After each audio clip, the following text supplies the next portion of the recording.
Hello everyone, my name is Adam and welcome to Driven Nashville. I'm over here at Love Circle, which is a really cool spot for a nice lookout. As you can see, the views of Nashville.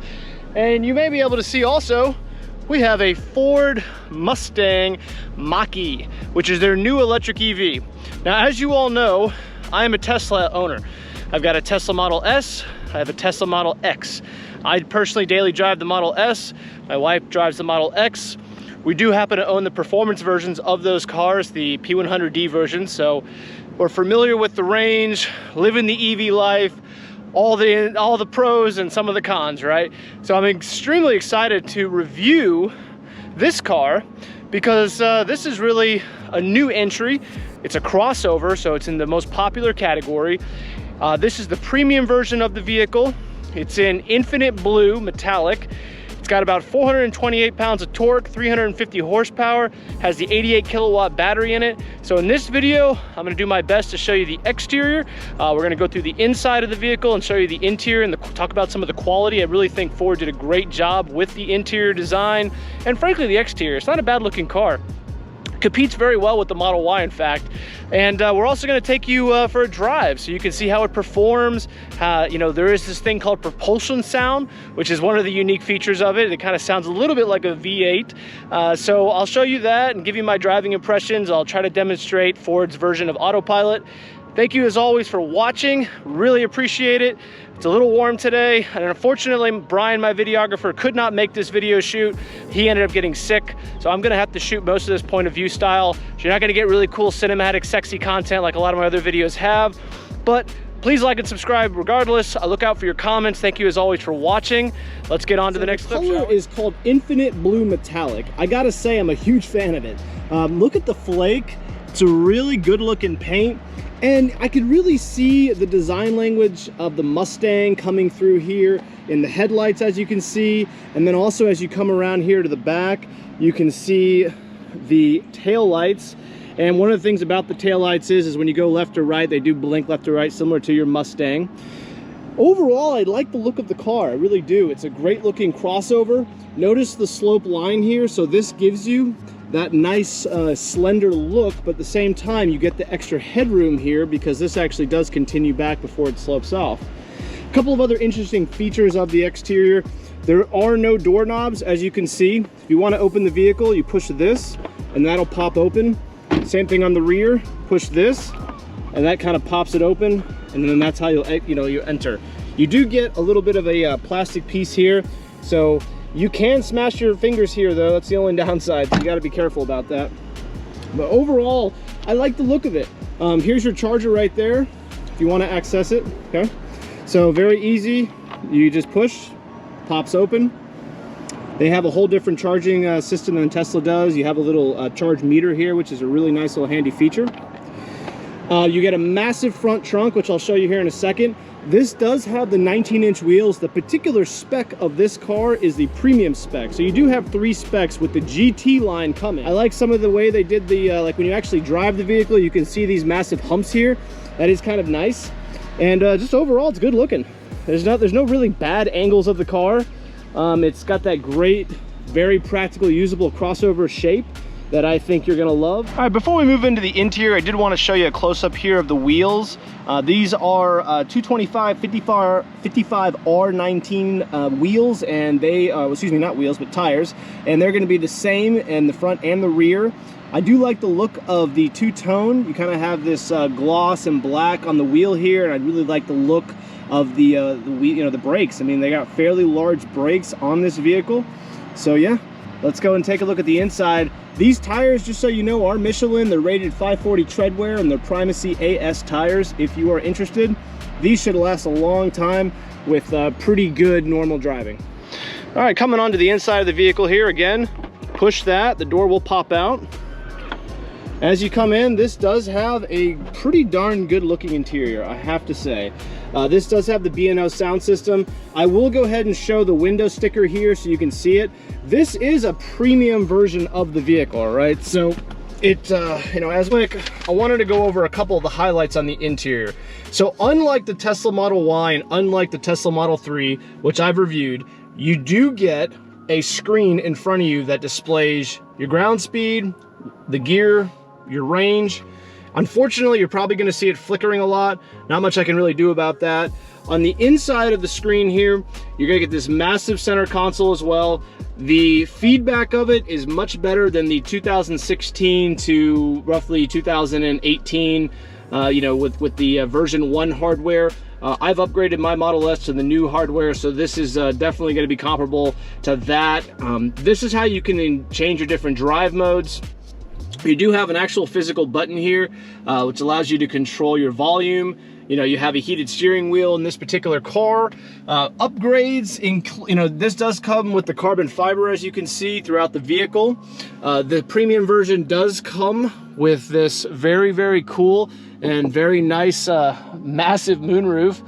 And overall condition of the vehicle, as far as the seats and the leather, feels really, really nice. I liked some of the details, you know, they put a nice leather stitching here. They gave you a massive center console here. This is my blue water bottle. You need to drink a lot when you do these reviews, especially in this. This is my DJI camera charging here, but you can see here you have some USB outlets, nice material to keep your phone in place, 2 cup holders here. The whole, this whole thing here is mesh, and this is where your B&O, your Bang & Olufsen sound system is. Fantastic sound system for royalties and whatnot. I can't actually show you a lot of that, but I'll try to load up a song here in a little bit so you can listen to it. Although that would require me to connect my phone. So unfortunately, you're just gonna take my word for it. The camera system here and this right here has the reverse camera. Kind of interesting when you wanna put the car into reverse, this is how you do it, right? This is drive, this is park. So that is one of the interesting features. There are no knobs here. And when I go and show you the driving portion, this is actually how you will go and do Ford's version of autopilot. So you have to put it in cruise control, and then you have to put this feature right here on, and that'll go ahead and start steering for you and keep you in the lane. And I'll go ahead and demonstrate that in a little bit. Overall, it's a good looking vehicle, inside and outside. I just think it's a nice place to spend time. I like the quality of a lot of the materials in the vehicle. You know, I just reviewed a Cadillac, you know, XT4, and I gotta say, I think this is a more premium car. It is a little bit more expensive than the Cadillac, but they're definitely in the same class. As you can see here, you're looking at a $56,000 price. This does have the 88 kilowatt battery, and that gives you the all-wheel drive, and this is of course the top performance car you can currently buy. Pretty much 90 miles a gallon, comparable to gas. That's you know, fantastic, and gas apparently just keeps on going up with inflation and everything else these days, so that's a really nice feature. I think you're gonna love it. Okay, coming into the rear of the vehicle, here's your charging port right here. I'm gonna just go ahead and shuffle that out of the way so I can climb in. Okay, now I am a 6 foot tall guy, as some of you know from watching my previous videos, and I have plenty of room here. So I've got a good 3-4 inches here. I had my seat pretty much all the way back and I was comfortable. I've got plenty of headroom here. Let's see, I've got roughly about, yeah, I mean, I am gonna hit my head here, but as a natural seating position, I'm comfortable in it, right? I do have plenty of headroom here as well. This glass here and the way that it slants back is great, right? Here you can see I've got a nice couple of extra cup holders, and because this is an electric vehicle, you aren't gonna get a center, you know, where this would normally be the transmission, so you could very easily have your leg here and get 3 people in the rear of this vehicle pretty comfortably. Let's go ahead and take a look at the rear and see how much storage you get in the rear here. One of the fun features of most of the Fords these days, you go ahead and do that with your leg. You can see here it opens nice and wide. Pretty darn good size back here. This is one of the best parts of having a crossover. It's why they're so popular. You get a 12 volt out here. You get the ability to attach things. Here's your premium protection package here, which the new owner will get. This is how you lay down your seats. Pretty darn easy to do. It's literally just a button you push right here and they will fold down. As you can see, that gives you a ton of extra room back here. Overall, very, very practical vehicle. The other thing I'm gonna have a hard time showing you here is because this is an electric vehicle, you can open this up, and then you even have more space back here. Looks like here you have a tire pressure. You also have all your charging gear here. So that is the interior of the car. Here's your view from the rear. Overall, I'm impressed with the interior. All right, here's one of the more interesting quirks of the car. In order to get the front trunk open, you have to actually pull this twice. That's why it says 2X there. And you can't actually do it from the key, which is unusual. And every time you get out, and I would definitely disable that, it beeps at you, and I hate that. This is your front trunk. I do have the AC on currently, so you can hear it. They do have this dividers. You can take these dividers out, but you know, if you're gonna do some Costco runs, you can definitely get some good amount of stuff in here. Overall, it's just so nice to have the front trunk. As you guys know, there usually is a big old EcoBoost 6-cylinder in here, or a 4-banger.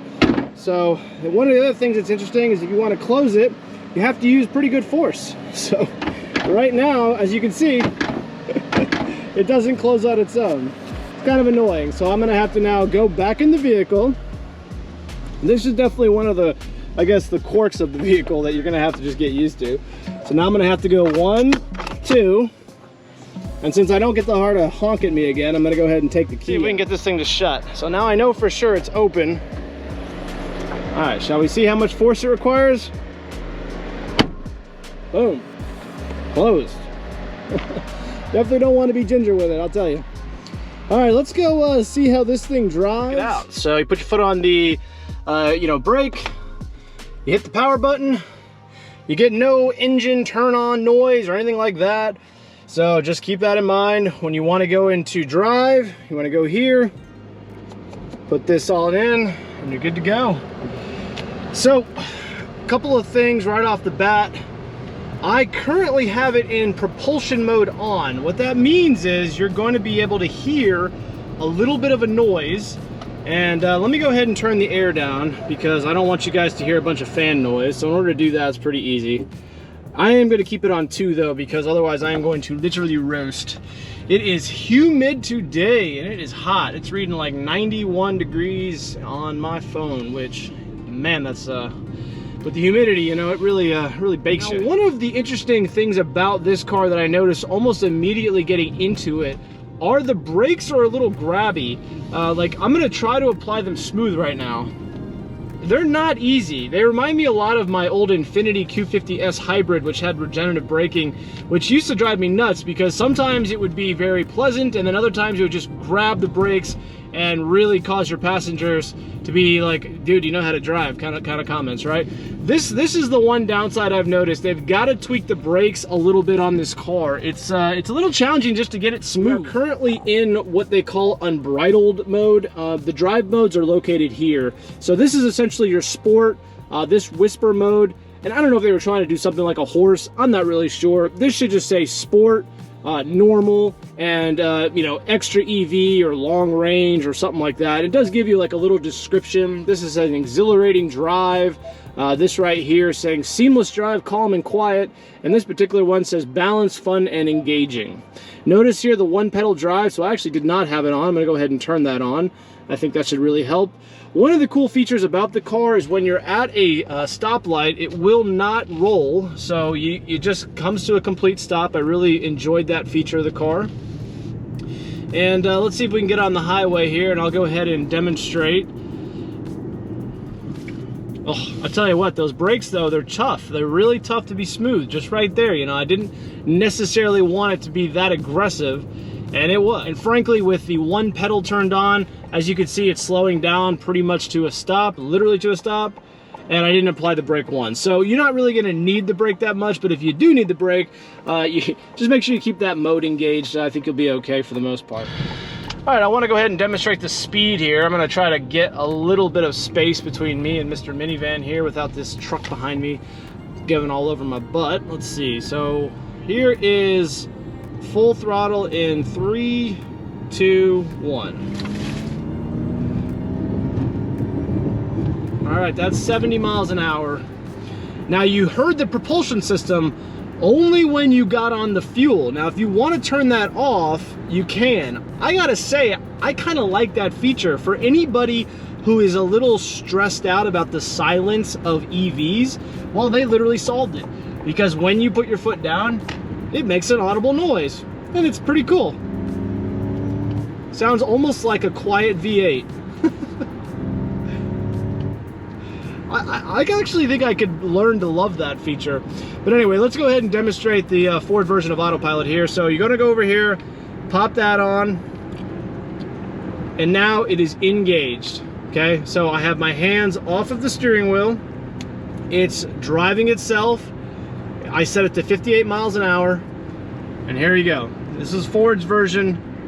Now it's saying, I'll let you know, see it says keep hands on the steering wheel. So you have to do a little bit of a jerk, very similar to Tesla. And I'll leave it on the screen here just so you can see how often it comes up with that message. Now, since we're doing about 58 miles an hour, I'm gonna go ahead and turn propulsion sound off. I'm gonna have to do it again here, okay?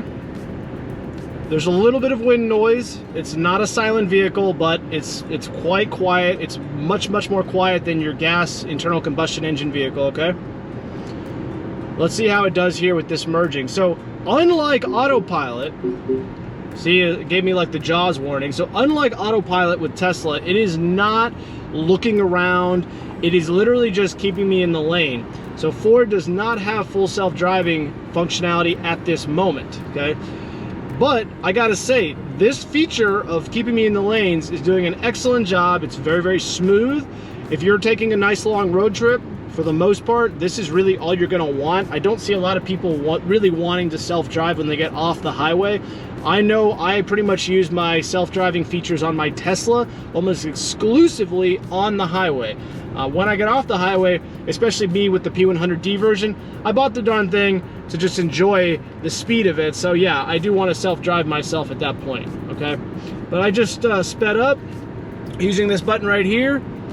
Yeah, I mean, it's working great. It really is. I gotta say, Ford, for their very first attempt, it's extremely impressive. It really is. I'm actually kind of I wouldn't say blown away by it. I mean, Jesus.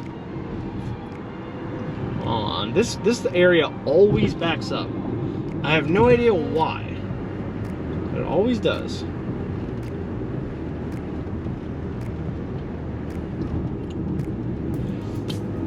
I gotta say, that one pedal braking is fantastic. You really get used to it. Oh, but these brakes, God, they're so grabby. Like just right there, I needed to use them for just a split second, and they almost threw me through the windshield. So that is definitely something Ford is gonna have to work on.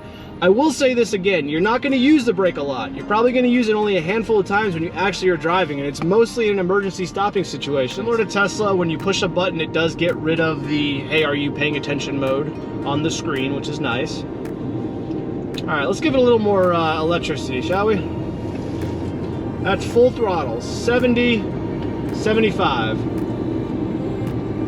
I gotta say, this car does move. It's very fast. You know, 428 pounds of torque. It's exhilarating to drive. I strongly encourage you to order the 88 kilowatt battery. I really think that that's going to be the one you're going to want to own. You're going to get much better range. I left the dealership at 315 miles. I'm currently at 268 miles right now, so I got 94% battery. They say, you know, look, one of the things about EV range I want to make clear, if you've watched the video this long, you're not going to get the stated range, especially if you are doing what I just did, which is full throttle, right? You're probably going to get 70 to 80% of the stated range. You might even get a little bit less than that. It depends on your driving style. If I take my Tesla, fully charge it all the way, drive it 55 miles an hour on a perfect day with not a lot of wind, and, you know, I'm not scaling a mountain, I'm going to get 85 to 90%, maybe even 95% of the stated range. But in, you know, normal day-to-day driving with wind and humidity and cold weather, and yes, you're gonna have some fun like I just did, you know, you're gonna burn the battery down a little bit more. But, you know, to be honest with you, the fact that this thing goes a good 250 to 300 miles on a charge is more than you're gonna need. Absolutely. I realistically do not think, you know, for most people, other than doing road trips, which we're gonna talk about that in a second, you're really gonna need the extra range, okay? For your day-to-day driving, you charge it at home, you're gonna get about 30 to 40 miles an hour on your 240 volt charging outlet that you're gonna install when you get the vehicle.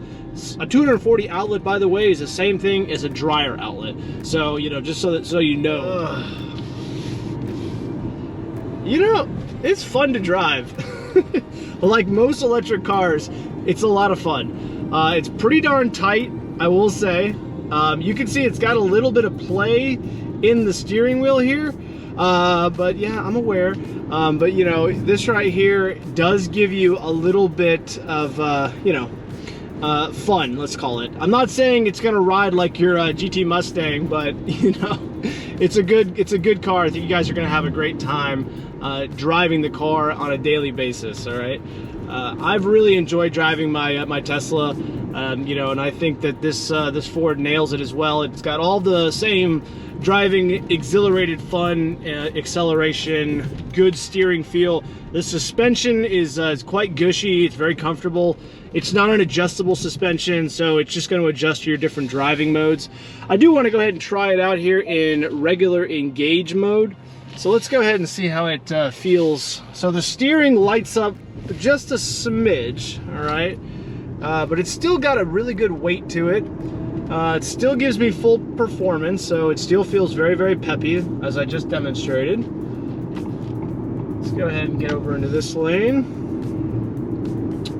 Yeah, I will say I didn't notice a huge difference between the modes, just switching them real quick. They infused a little bit of the Mustang DNA, right? Not only in the way it looks, but also a little bit into the overall driving performance, right? Grant you, it's not a Model Y performance. The Model Y performance is quite a good deal faster than this, having a lot more power. But when they come out with the GT line on this car, yeah, it'll definitely keep up with it.